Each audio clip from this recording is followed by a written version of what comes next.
Good evening, Decatur Township. It is Thursday. It's time for another Coach's Corner. I'm Jason Schanzel. With me, as always, our great football coach, Kyle Enright. How are you, Coach? You're too nice. Doing well. Well this morning. It's cold and crisp and senior week, and so it's an exciting week for us. Yeah, I would definitely have to say you're doing pretty well after knocking an undefeated out of the ranks of undefeatedness. Yeah, first of all, forget the red pride. Focus on us. Yep. They were 5-0, but that was past tense now. So took care of business at their place on a Saturday afternoon lights edition, and it was strange kind of coming back the second day, and but I think it all played out in our favor a little bit with all the wind and all the things that happened on Friday night. May have limited us a little bit more. Yeah. So anyway, it was a good atmosphere. We went over there and we'll talk about it later, but I thought our kids played really well and were locked in from the opening kickoff. So yeah, just another weird weather situation. What is this about the third one? Third game? Yeah, 3 out of 6. Yeah. So and I'll be. I went over to a friend's house that night and drove home about 10:30 that evening, and let me tell you, it was eerie. A lot of wind. A road that I had used to get there was closed now due to a tree falling across it in Mooresville, and so just a really odd Friday night. But you had to just circle the wagons and re-up for, what was it, 3:30 on Saturday? 3:30 Saturday, yep. Again, weird time. Yeah, kind of like a college game atmosphere, but it was gloomy, so the lights were on, and it was a little bit drizzle, and but it was fun. I mean, I think weather games make people even more excited for football for whatever reason. Yeah. So it was pretty fun. All right, Coach, let's talk about that Plainfield game. Who stood out for us offensively over in Plainfield? So it was kind of the tale of two halves. The first half, Eric Carter really stood out. He stepped in for Napododo at running back with his absence because of his high ankle sprain, and we really didn't miss a beat. Our offensive line blocked really well. Going into the game, we knew they had a huge defensive line, a 350-pound nose, which Gibby had his hands full all night, but really played a phenomenal game. But all our offensive line kind of took that as a personal, Plainfield's supposed to be the running team and the dominant big team, so we need to be able to run the football and establish our toughness inside, and they really did a good job of that. But Rel had 13 carries for 132 yards on the night, but got injured early in the third quarter, and then it kind of transitioned. We're trying to get the ball out in space to Kaz and Carson, and so we had 14 completions out of 20, so 70% by Bo. That's amazing in that weather. Yeah, and they were all short passes. Still, that's tough to do, period. Kaz had 9 of those catches, and Carson had 5. We'd really like to spread it out a little bit more than that and get more guys involved, but they were giving us those outside throws, and then you have to perimeter block like our guys do so well. And Carson had a couple of great touchdown blocks for Kaz. That's awesome. But Kaz had 2 touchdowns receiving and a huge 96-yard touchdown run in the fourth quarter, and then had a game-changing kickoff return. Unfortunately, the kicker for Plainfield didn't get the memo that 7's going to burn you if you kick it to him. So, he had been kicking it deep into the end zone. I think he just missed one, but missed it at the wrong person. So, bye-bye. That was a big momentum swing. Made it 27-14. We went for 2, 28-14, when they had just scored to cut it to a 1-touchdown game, and then disaster struck for them. So, offensive line played well, efficient passing game, and then Kaz and Rel kind of dominated, with Carson being the steady guy to get the ball to. Well, I know you say you want to spread it out and you want to be more even and balanced, but you go with the studs that got you here, and I mean it doesn't get much better than Casimir Hicks in the state of Indiana right now. Yeah, kid can fly. He's got great vision. Can run the ball, catch the ball, do all the things, and I just his personality is so even keel. Yeah. We had some things that happened during the game, especially in the fourth quarter, that required us to have some teaching moments and learning moments like you need from kids.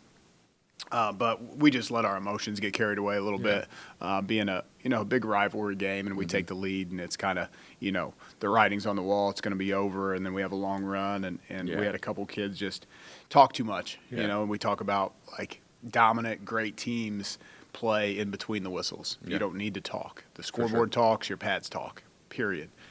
So just having those conversations about being more mature when you're in the lead and never too high and never too low. So, and Kaz is that. He's been that all along. His demeanor doesn't change, and that really can affect others around you. We just got to get everyone on that same wavelength. So. Yep, and I agree that I've never seen him too high or too low. He's like a flat line, man.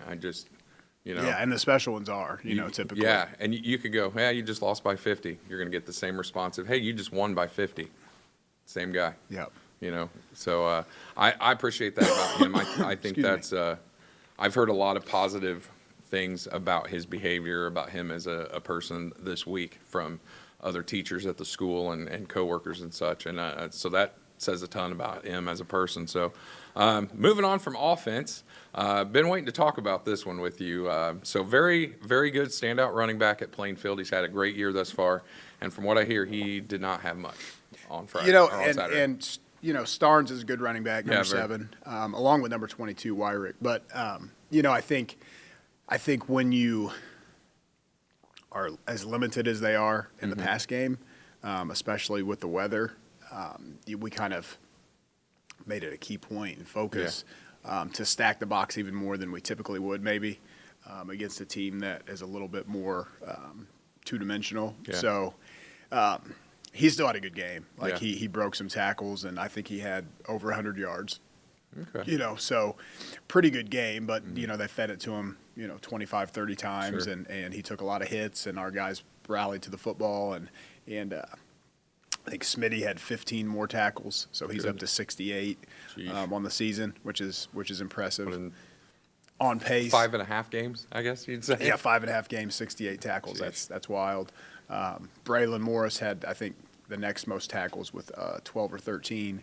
In the back end, we played just a style that allowed us to keep things in front of us, which is not typically our style, a little bit more aggressive. But then if we had to help in the back end making tackles that broke through our defensive line, we were able to do that. So I'm just really proud of our defensive unit for, understanding the game plan and who we're trying to stop, and then going out and executing. Well, I think we touched on it last week. It's pretty obvious. You can see our defensive front just every week. They just slowly get a little better. I feel like guys like Maurice Carter and guys like That's Bobby who Eastis I was thinking of. Those guys they seem to be getting better and more comfortable at that job. Yeah, Mocat, Maurice stood out. He won Defensive Line Player of the Game. Just continues to improve and do what he's asked to do. Again, stats aren't always going to flash as a defensive lineman, but if you get off the ball, follow your hands, clog your gap, don't get out of your gap, make sure you're doing everything that Coach Staten asks, then you're going to allow other guys to make plays. So Maurice did a great job, but we were rolling in a plethora of defensive linemen. EJ, Bobby Eastis, Jordan Shanks, Bryce Johnson, just a whole crew of guys. Even Ozzie got some reps in there. Just trying to bring in fresh bodies. Yeah, for sure. And at one point it looked like a MASH unit with Plainfield linemen going down, just laying on the field. And I think that's because our defensive line again knew that Plainfield's had a dominant offensive line, and we were going to match that physicality with a bunch of guys, just fresh guys going in there and firing off the ball and being physical with them. Alex Serber, Tyler Cooper, just a whole slew of guys came in on the defensive line to help us, and so really proud of that crew. Another thing that's really standing out to me is, not to go backwards, but in week number 1, felt like our defensive backfield was exposed a little bit, and they seemed like they weren't real sure. And now, man, that's a different thing. That's a whole. We play Columbus East or Columbus North again. It's probably a different I don't game. think. Yeah, I don't think we got the same outcome. Yeah, and again, Those guys are playing really well. For sure, they are, and Columbus North was a really good team, and hats off to them. But I also think when you have a new defensive coordinator and you're learning a new defense, Sure. It takes a little bit of time. Yep. We've changed some things in the back end since then, gotten a little more,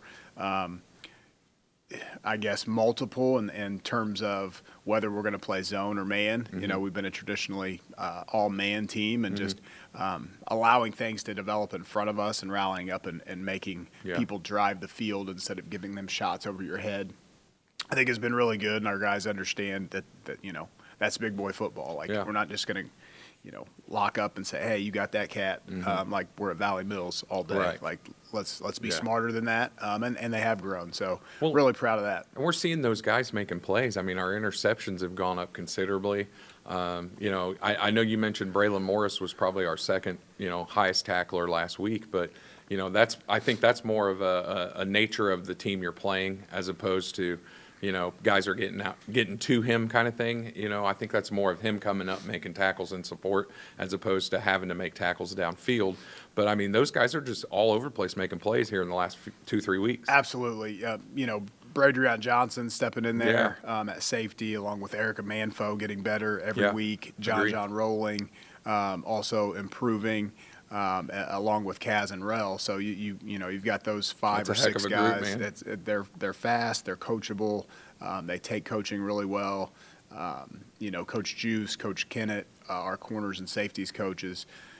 The communication process and practice is what's really changed and gotten better. I think there were some frustration and some lack of communication early in the summer and the beginning of August, that now they're all on the same page, and it's great to see in our 7-on-7 practices or sessions, just the communication level and how it's improved. But and that translates to the field. So. I felt like we had to give a little extra love to the defense this week. I just watching film, I just thought they played exceptional and stepped up to the plate this week. Big time. Yeah. Big time, no doubt. Yep. Third phase.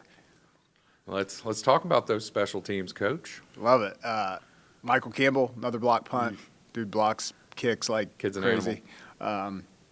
Unfortunately, the offense couldn't turn it into any points because it was right at the beginning of the game there. Yeah. We had the ball inside the 20 and kind of stalled out, went for it on fourth down. We knew we had they would have a long field if we didn't make it, so it wasn't that detrimental, but huge play by Mike again. And then the kickoff return, and then Ashton booting the ball into the end zone 7 times. Again, touchbacks. We did get one extra point blocked, which is really rare. And we looked at that on film and just had a little bit of a blocking breakdown to the right side. Yeah. But Ashton continues to be, steady and bang the ball through just the uprights and and then, just our overall kick coverage and punt unit and all those things it just seemed like we were a step better than them in every special I feel team. like our kick coverage is exceptional. And I think it goes to, we talked about this last year and again this year. Our scout teams are pretty darn good, man. Yeah. I mean, you'd be hard-pressed to find a better scout team than what we have. And that just goes to those guys playing those, your kickoff, kick return, punt return, punt team. Those guys are just dogs.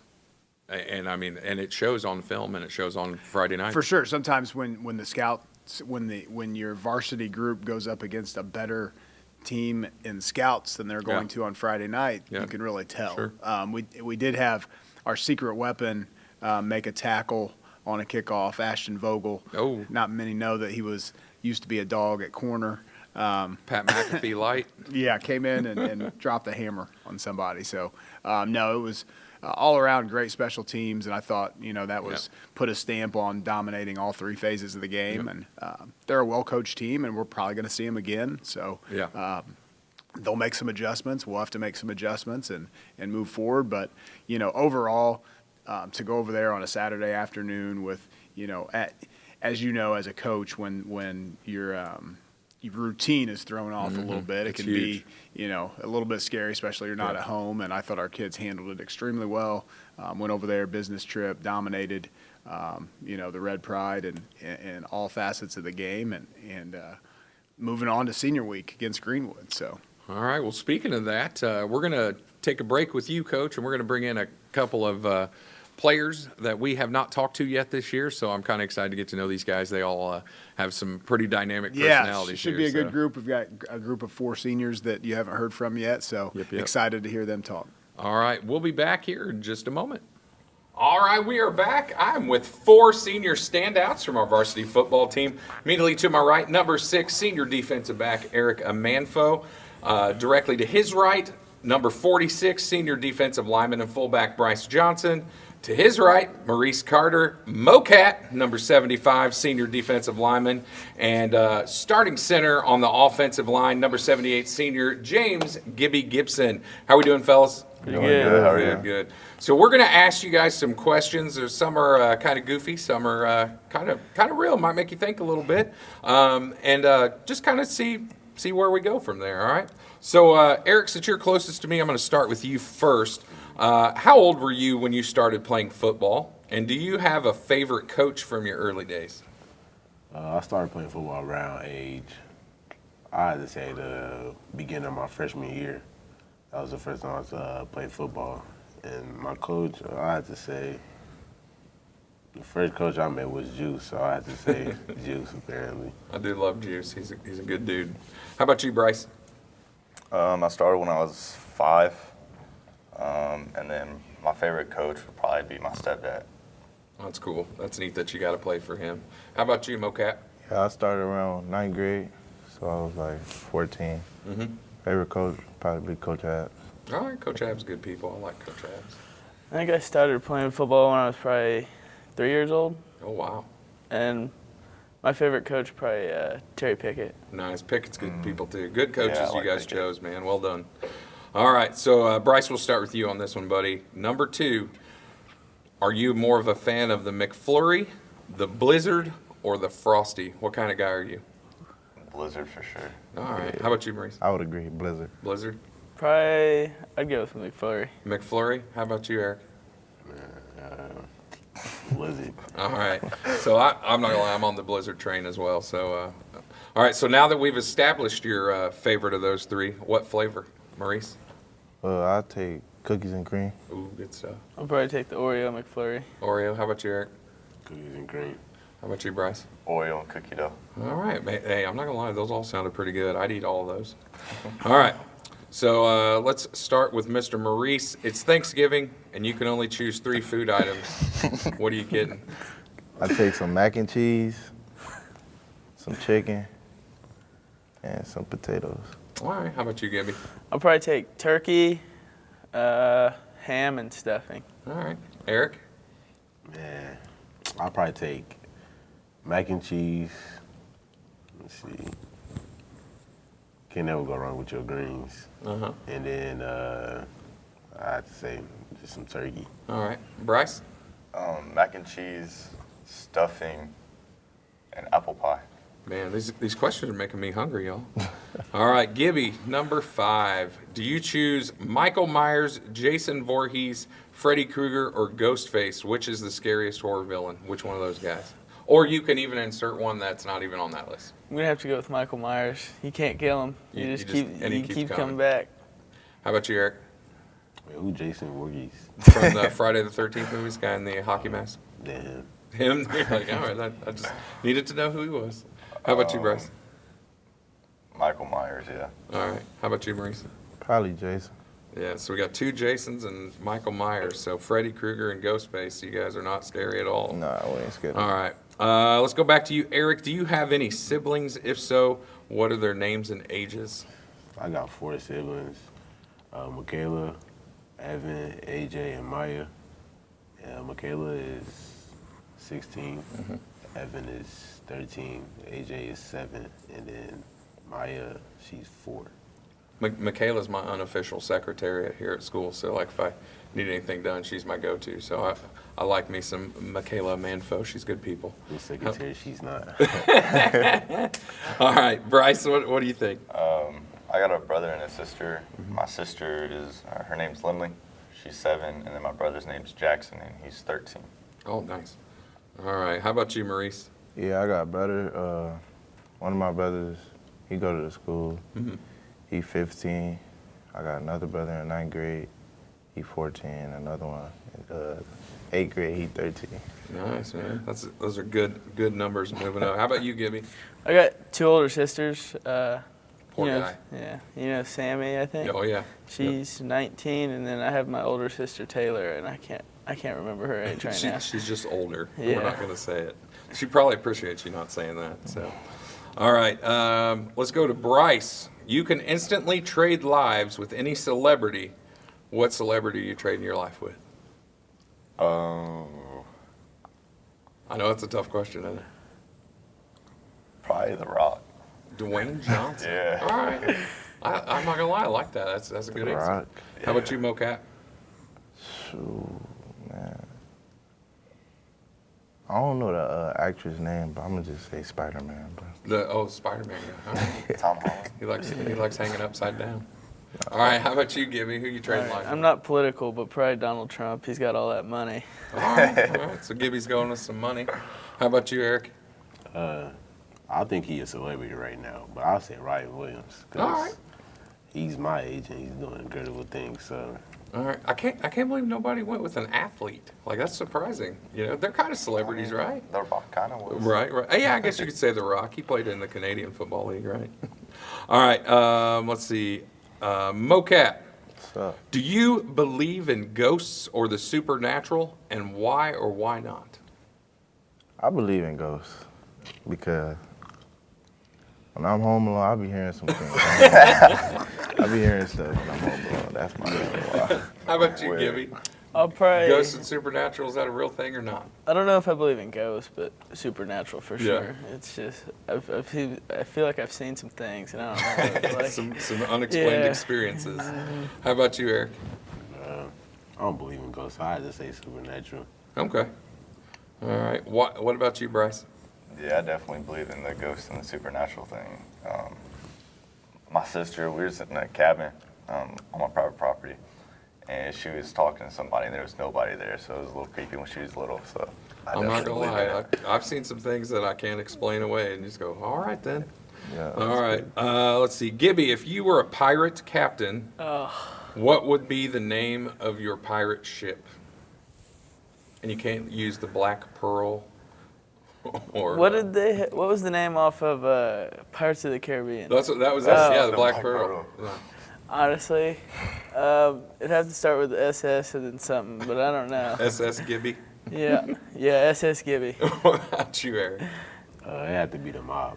The Mob. I kind of like Okay. that. That's nice. How about you, Bryce? I'll go wetsuit. The Wetsuit. All right. I'm not gonna lie. I'm running away from the Mob and the Wetsuit. The Gibby. I don't know. How about you, Maurice? I just made this up. The Clock Boys. They're coming to Okay. plunder and pillage your town. All right, Eric, you are finally a senior, and your time is winding down here, right? So when all this is over, what's the one thing you're going to miss about high school? I'll probably say the bonds, because Yeah. you see the same people every day in high school, but you go to college and like you meet a whole bunch of new people every day, and I see the same faces, but like you got all your brothers in one spot, and y'all Yeah. just see each other every day. Yep. Just walk to the classrooms, go to practice, laugh, have fun. But then once you go to college, it's like limited. So I had to say just the bonds and the connections that I've made throughout my high school career. Yep, I feel that. That's so true. How about you, Bryce? Probably the locker room moments, and then in the tunnels, right before we go out and run onto the field. Those moments are special to me. For sure. I remember those ones for life. How about you, Maurice? Yeah, high school football is always like something to remember. Yep. How about you, Gibby? What are you going to miss most, buddy? Probably Friday nights, just running out there, the adrenaline rush. You can't explain it. It's just insane. Well, I think there's also something to be said with the four of you guys. You've been a part of a state finals team. Yeah. And that's pretty special. A lot of people don't get to experience that. And I've always said, as a coach or a teacher, if I could give my kids the experience of winning a state championship like I was able to have, I would give every kid that experience. And I think you guys are lucky to have been able to do that. And I think that's a big deal, and that's going to bond you guys for the rest of your lives, if you ask me, in my opinion. It was definitely a good experience. Yep. All right. Last one. Bryce, we're going to let you roll this one. So what is one thing that we need to do to be successful against Greenwood on Friday night? Ever since Little League, Terry Piggy used to drill into our heads, everyone, fast and physical football. It's how everyone's been here since we've been playing football. Just play fast and physical football. All right, Maurice, what about you, buddy? Yeah, I would agree with him because, like, every time we play fast and physical football, we come out with the dub. How about you, Gibby? I think we need to not be so, like, talking after the whistle, but I think if we clean that up, I think we'll do. Just Great. a little more discipline. Huh? Yep. All right, how about you, Eric? I feel like execute and focus, like just stay focused down the road, knowing that like, yeah, they got some good players, but like they can't match our physicality and fastness. But although we know that we playing like opponents that can't do that, we need to keep our foot on the pedal and just keep going, whistle after whistle, no matter what score it is or what quarter we in, just keep going and keep going. Good answers, guys.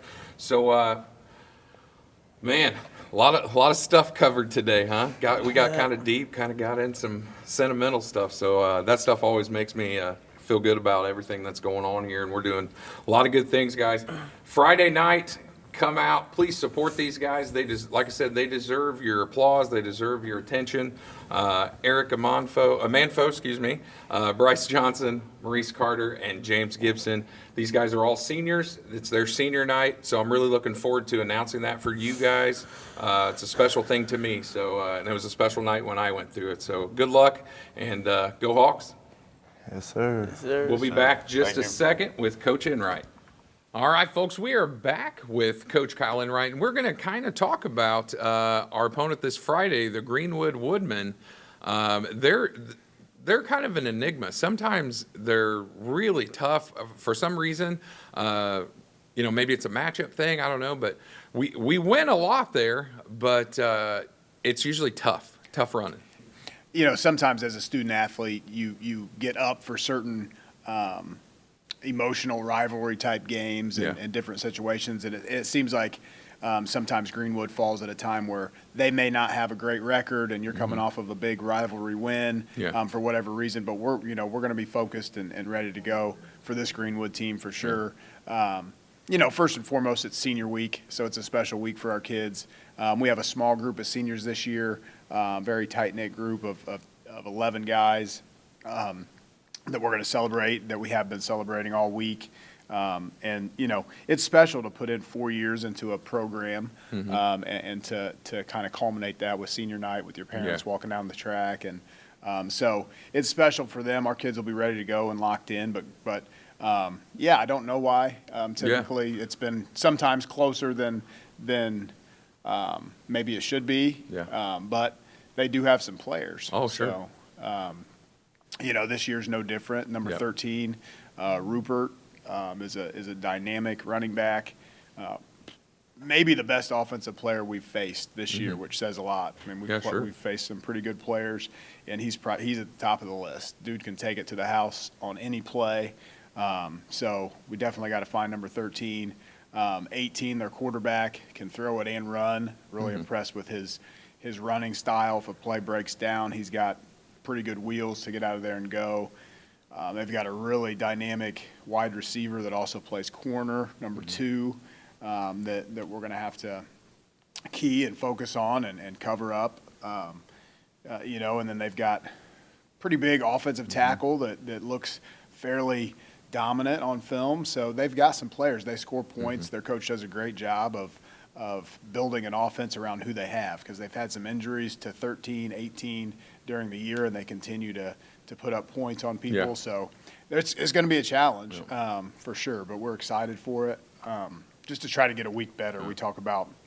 We have about 6 guys out this week, so our kind of we usually have a theme going into the week, and one of the themes is next man up. And then the other ones, keep chopping wood. Just keep working on us. We want to be playing our best football in November, so you just got to keep working. You can't can't think about the past, and you can't look too far into the future. You got to focus on today and keep chopping. So Yeah, and the other thing that always stands out to me is with Greenwood, for some reason, the weather's usually just absolutely atrocious. Well, it's not going to be. And this it's going to be week. perfect I know. Friday. So we'll see. Bodes well. And we're home. I think that, they always say, that's worth a touchdown. Play it up. Hopefully, We'll see. Yeah. Well, we've got the pirate theme, kind of beach pirate theme for the night. Senior night, supposed to be 78 to 80 degrees. And Should be sunny. Rocking. Should be really great. 3% chance of rain, no wind. Beautiful, like you're on the beach. So we'll see. That could change, obviously, in a day's time, but at least the forecast right now is going to be beautiful. Well, I know you are. I'm looking forward to it. I'm really excited about senior night and to get this thing going and get another home game, another conference game, another win. That would be great. We put that on the board.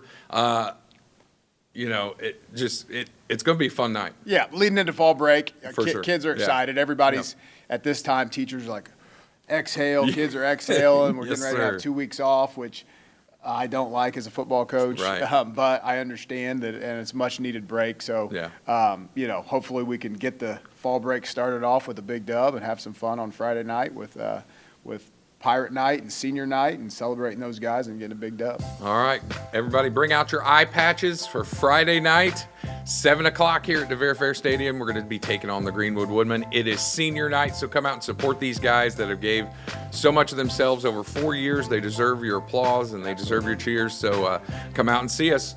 DeVere Fair Stadium, 7 o'clock. Go Hawks. Go Hawks.